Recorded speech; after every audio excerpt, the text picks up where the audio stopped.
Hi guys, ఈరోజు మనం Meal Maker curry ఎలా చేసుకోవాలో చూసుకుందాం. కూరగాయలు లేనప్పుడు కానీ చపాతీలోకి కానీ బిర్యానీలోకి కానీ చాలా బాగుంటుంది. కొద్దిగా వేడి నీళ్ళల్లో మిల్మేకర్ వేసి 5 మినిట్స్ వదిలేయాలి. అవి చల్లగా అయిన తర్వాత అందులో ఉన్న వాటర్ అన్ని పిండి పక్కన పెట్టుకోవాలి. 2 టమాటోస్ కట్ చేసుకొని కొద్దిగా ఆయిల్ వేసుకొని బాగా ఉడకనివ్వాలి.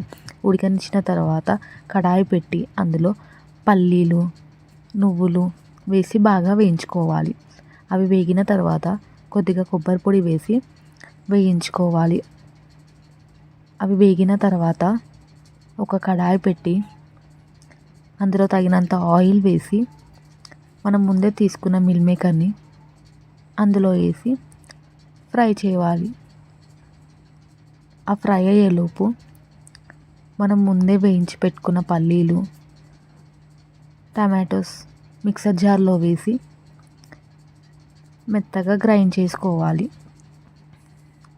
గ్రైండ్ చేసుకున్న తర్వాత మనం వేయించుకున్న మిల్మేకర్లో ఈ మిశ్రమాన్ని వేయాలి. వేసిన తర్వాత రుచికి సరిపోయేంత కారం, ఉప్పు, పసుపు, ధనియాల పొడి, కొద్దిగా గరం మసాలా, కొద్దిగా చికెన్ మసాలా వేసి కొద్దిగా కస్తూరి మేతి వేయాలి.